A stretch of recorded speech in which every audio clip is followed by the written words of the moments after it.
they exceed expectations in terms of what they did at the regular season? The only thing I'll tell you is I'm really happy but not satisfied. I want us to just keep getting better. Don't know what that means, but there were times in the game where we had them down 16. It should have been 20 at half. We let them back in. Start the half defensively, transition defense. Now, what I told them after about the transition defense, it wasn't their fault. Billy did a really good thing. What he did is he had one guy take off. So it's old school. It's like 1960 stuff. One guy just goes. The shot goes up, you take off. And what you have to do is the point guard on every shot must run back to the top of the key. Well, I didn't tell my point guard to do that. So they got layup, and I didn't know what the heck was going on until I figured out they're just taking a guy off. And I told him after the game, when that happens, point guard, you go back and you point to somebody to pick up your man. Again, I got all freshmen and sophomores. They don't know. If it's something new, most of it's going to be on me, like all of it. In that case, I said, not your fault. That was me. So we gave up some breakout baskets. Now we know what we have to do if that happens to us again. Well, Marcus, if you get a group of guys that are young to be able to play those different styles, you talk about older teams that should be generally easier for them, as young as you guys are. This team is really intelligent, they're really talented, and they trust each other and they trust me. So basically they'll do whatever I ask them to do because they look at it and say, he's coaching for me, not for himself. I trust him. Tell me what you want to do. Tell me how you want me to play. And that's, all this stuff begins with trust. Coach, there was another story in Sports Illustrated this week about the one-and-dones and how you guys... Do you really want me to start on that? No, I just wanted to ask you... What time is it right now? You were talking about the efficiency... Are you happy, Mitch, that he asked me this question right now? You were talking about the efficiency stats and you guys are number one. And does it bother you that, I mean, you guys do play really good as a team, but it seems like there's a perception, hey... Well, let me say this. When we lost 5 guys to the first round, everybody said, you cannot do this. You can't do this. He's taken too many good players. The next year, we went to a Final Four.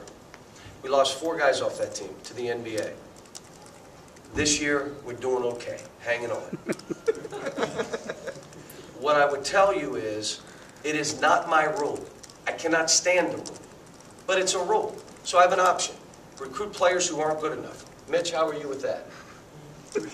Okay?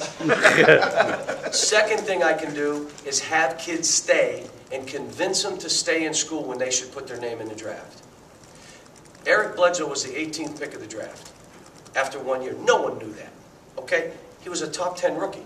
Not only are they going to the league, they're prepared to perform in that league and perform well. My thing is, if you want these kids to stay in school, encourage them.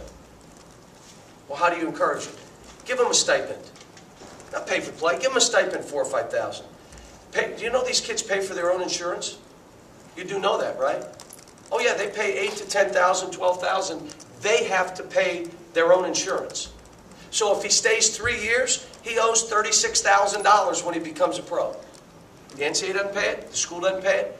That young man has to pay it. How about the NBA and the NCAA get together and have a loan program for the parents? Maybe you can get $10,000, $15,000, but you got to pay it back. But it's a loan program. You don't have to ask anybody for money. You don't have to get anybody involved in your life. You ready for this? If a kid stays in school more than 1 year, let him take years off that rookie contract.